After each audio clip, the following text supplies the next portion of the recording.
You are not actually busy right now. You are lying in bed, phone in hand, scrolling through nothing. And you open this video because something in the title felt too familiar, too close.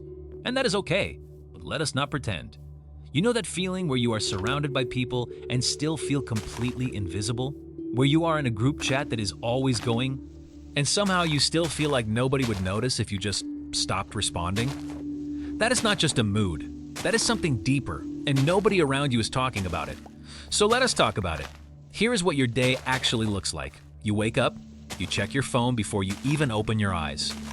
Not because you are expecting something, but because silence is louder than you can handle right now. You go through the motions, class, work, whatever. You laugh at the right moments, you give the right answers, you look fine. But the second you are alone, and I mean really alone, something just sits on your chest. And the worst part? You cannot even explain it. Because from the outside, your life looks okay. You are not in a crisis. Nothing dramatic happened. There is no clean reason to feel this empty, so you convince yourself you are just tired, just going through a phase, just being dramatic. But you have been saying that for months. The truth is, you are lonely. And not the kind of lonely that gets fixed by going to a party or texting someone back. This is the kind of lonely that lives inside you even when the room is full. The kind that makes you wonder, do these people actually know me? Or do they just know the version of me that keeps it together? And if you disappeared tomorrow, not died, just disappeared, how long would it take anyone to really notice? That question haunts you more than you want to admit. Let me tell you something nobody told you growing up. You were taught to be strong. Not directly. Nobody sat you down and said, do not feel things. But you watched. You learned. You figured out fast that emotions made people uncomfortable, that vulnerability got you called sensitive, that needing people was a weakness. So you built walls and called them independence. You stopped reaching out first because you did not want to seem needy. You stopped talking about what was actually going on because you did not want to be a burden. You started performing okay instead of being okay. And the cruel irony? It worked. People think you are fine. They do not check on you because you never gave them a reason to. You are the strong one, the one who has it together. The one who jokes about dark things, so nobody asks if you are serious. But you are serious. You are 20, 22, 24 years old, and you have no idea how to tell someone you are struggling.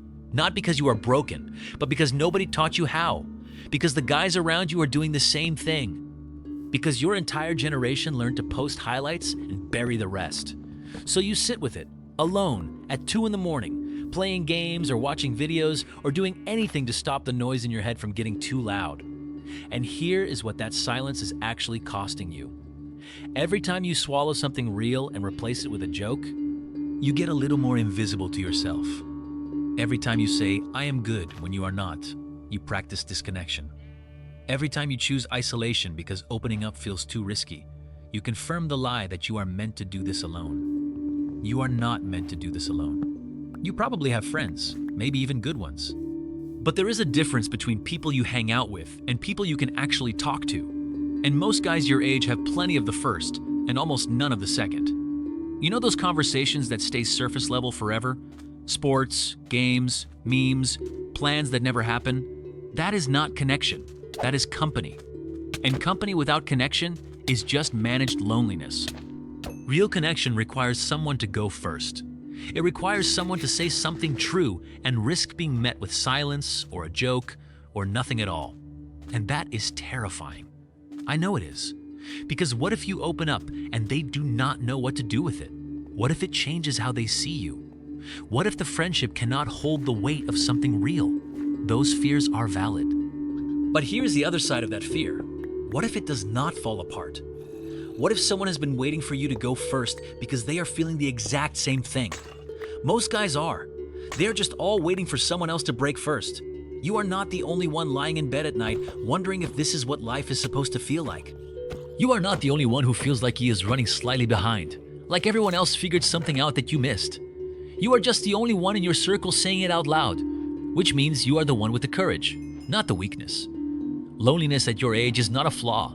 It is information.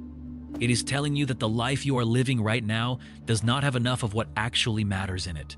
Not enough honesty, not enough depth, not enough people who know the real you and stick around anyway. That is not a reason to spiral. that is a reason to build differently. Because here is the shift that changes everything. You stop waiting to feel less alone, and you start making choices that create real connection. That means one honest conversation, not a speech, not a breakdown, just one moment where you say something true instead of something safe. Just one text that says, "Hey, I have been in my head lately. You doing okay?" Because that question, when you ask it from a real place, opens doors. That means investing in people who show up, not just people who are around. There is a difference.